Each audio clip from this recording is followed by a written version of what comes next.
इसके बाद kingdom protista के अंतिम समूह की ओर आते हैं, जो है प्रोटोजोआंस। अब पोषण के तरीके की बात करें तो प्रोटोजोआंस हेट्रोट्रॉफ्स होते हैं। ये परजीवी भी हो सकते हैं और शिकारी भी। अब प्रोटोजोआंस को जानवरों के आदिम संबंधी कहा जाता है।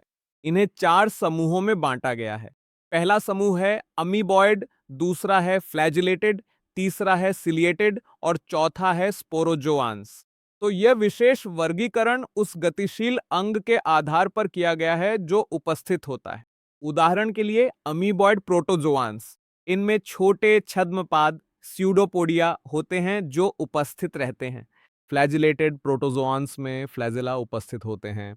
सिलिएटेड में सिलिया उपस्थित होते हैं। और स्पोरोजोआंस के मामले में कोई भी गतिशील अंग उपस्थित नहीं होता है।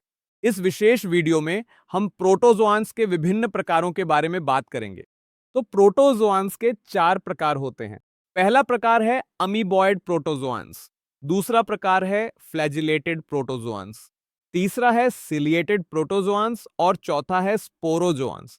अब यह विशेष वर्गीकरण उस प्रकार के गतिशील अंग के आधार पर किया गया है जो उपस्थित होता है।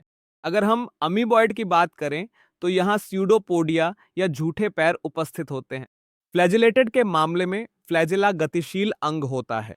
सिलिएटेड के मामले में सिलिया गतिशील अंग होता है और स्पोरोजोआंस के मामले में कोई भी गतिशील अंग या संरचना उपस्थित नहीं होती।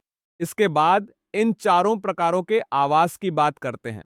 तो अमीबॉयड प्रोटोजोआंस स्वतंत्र रूप से रहने वाले होते हैं।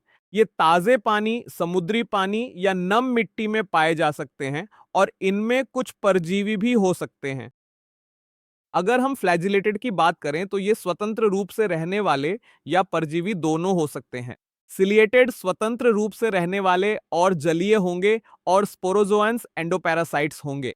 तो हम देख सकते हैं कि ये स्पोरोजोआंस पूरी तरह से एंडोपैरासाइट्स होते हैं, इसलिए ये होस्ट के शरीर के अंदर पाए जाएंगे।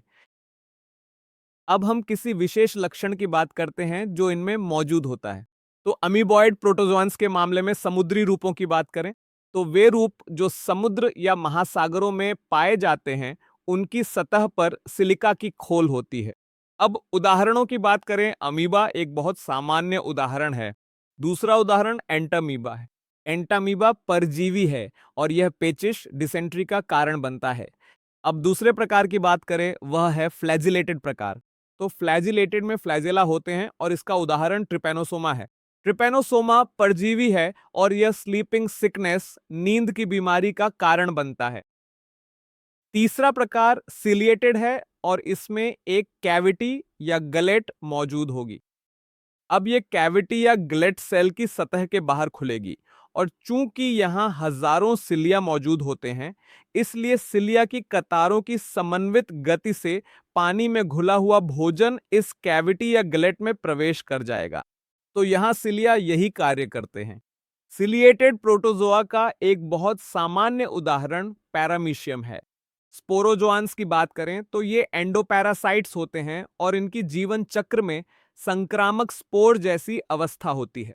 तो ये स्पोरोजोआंस की एक प्रमुख विशेषता है। अगर हम उदाहरण की बात करें तो एक बहुत प्रसिद्ध उदाहरण प्लाज्मोडियम है। यह एक परजीवी है और मलेरिया का कारण बनता है और निश्चित रूप से यह सबसे कुख्यात स्पोरोजोआन है जो मौजूद है।